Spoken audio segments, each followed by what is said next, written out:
National commission for protection of child rights NCPCR के बारे में डिस्कस करेंगे इस लेक्चर में। ये रिसेंटली न्यूज़ में इसलिए था, आपको भी पता है कि कोविड-19 की वजह से बहुत सारे बच्चे ऐसे हो गए जो अनाथ हो गए, उनके माँ बाप दोनों कोविड-19 की से मर गए। तो इसलिए ये बहुत ही महीनों से न्यूज़ में है NCPCR ये कमीशन। तो इसके बारे में डिटेल से डिस्कस करते हैं। ये कमीशन मार्च 2007 में बनाया गया था। एक एक्ट बनाया था गवर्नमेंट ने, commission for protection of child right act 2005। 2005 में एक्ट बनाया जी, उस एक्ट के थ्रू 2007 में कमीशन बनाया। यानी कि एक्ट के थ्रू बनाए तो यानी कि स्टैट्यूटरी बॉडी होगी। कैसी बॉडी? स्टैट्यूटरी, यानी कि सांविधिक संस्था। जब भी किसी कानून से बनाते हैं तो स्टैट्यूटरी बॉडी हो जाती है जी। कौन से मंत्रालय के अंदर ये काम करती है? मिनिस्ट्री के अंदर, ministry of women and child development. Ministry याद करना बहुत जरूरी है जी। इसकी कंपोजिशन क्या है जी, मतलब मेंबर कौन कौन से होते हैं, जिसमें कितने मेंबर होते हैं? देखो जी, एक चेयरपर्सन होता है जिसका एक अध्यक्ष और 6 मेंबर होते हैं। और इन 6 मेंबर में से एटलीस्ट 2 मेंबर जो होंगे वो वुमन होंगी, मतलब 2 मेंबर 6 में से महिला होनी चाहिए, या सारी की सारी महिला रख दो आप, लेकिन 2 कम से कम 2 महिला होनी चाहिए जी, वुमन, और एक चेयरपर्सन।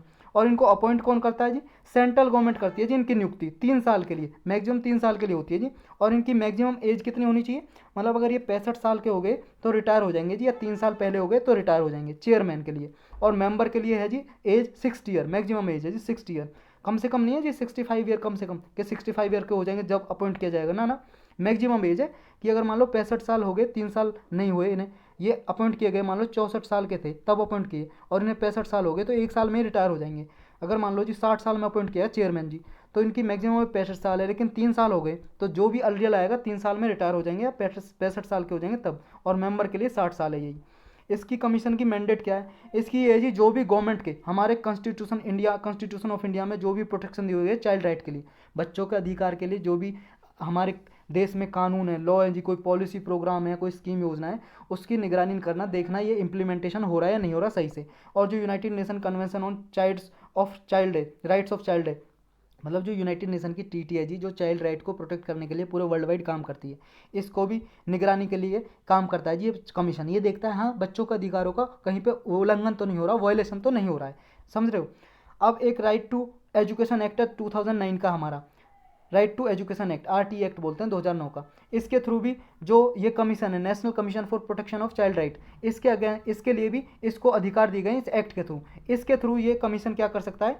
ये इंक्वायरी कर सकता है कोई भी कंप्लेंट हो जिससे क्या है, किसी भी ऐसे कानून का वायलेशन हो रहा हो, अधिकार मतलब जिसमें बच्चों का अधिकार का उल्लंघन हो रहा हो और कोई कानून का भी उल्लंघन हो रहा हो, ऐसे केस में किसी भी कंप्लेंट को, शिकायत की इंक्वायरी कर सकता है ये कमीशन। नेक्स्ट जी, किसी भी इंडिविजुअल या किसी भी पर्सन को ये समन कर सकता है, बुला सकता है, तो आपको जाना पड़ेगा जी। नेक्स्ट है जी, ये मजिस्ट्रियल इंक्वायरी भी ढूंढ सकता है। सीख करने का मतलब है मजिस्ट्रियल इंक्वायरी करने के लिए बोल सकता है जी किसी को भी। मान लो कहीं पे किसी बच्चे के अधिकार का उल्लंघन हो रहा है, वायलेशन हो रहा है, तो मजिस्ट्रियल इंक्वायरी के लिए भी ये बोल सकता है। नेक्स्ट है जी, सुप्रीम कोर्ट या हाई कोर्ट में रिट पिटिशन भी फाइल कर सकता है कि बच्चों के अधिकारों का यहाँ उल्लंघन हो रहा है, तो इस पर सुप्रीम कोर्ट, हाई कोर्ट कुछ भी डिसीजन दे जी। नेक्स्ट है जी, ये किसी भी गवर्नमेंट डिपार्टमेंट को, कंसर्न को अप्रोच कर सकता है, मतलब जा सकता है वहाँ पे, देख सकता है कि हाँ किसी भी ऑफेंडर है जो अपराधी है उसके प्रोसिक्यूशन के लिए बोल सकता है, मतलब इस पर मुकदमा चलाया जाए और इसको सजा दिलाई जाए क्योंकि इसने बच्चों के अधिकारों का उल्लंघन किया है। बच्चों का अधिकारों का मतलब है जी, कोई मान लो चाइल्ड मैरिज कर रहा है या कोई चाइल्ड लेबर कर रहा है जी, कोई बच्चों को काम पे लगा रहा है, तो ये अधिकारों का उल्लंघन है जी उनका, समझ रहे हो। या चाइल्ड ट्रैफिकिंग हो रही है जी, कहीं पे बच्चों को खरीदा बेचा जा रहा है वस्तुओं की तरह, तो ऐसे चीज़ों की निगरानी करता है जी ये कमीशन। और ये रिकमेंड करता है जी interim relief to those affected, कोई भी बच्चा मान लो जी अफेक्ट हुआ, प्रभावित हुआ है, उसके लिए सहायता प्रदान करे गवर्नमेंट को डायरेक्ट करता है जी, सजेशन देता है। और इसकी जो एडवाइजरी होती है, जो डायरेक्शन होती है जी, वो एडवाइजरी होती है, रिकमेंडेटरी, मतलब कि सलाह होती है इसकी, बस ऐसा नहीं है कि गवर्नमेंट मानेगी, तो एडवाइजरी इन नेचर होती है इसकी, सलाह मैंडेटरी नहीं होती, ये याद रखना है बस। यही था जिस लेक्चर में।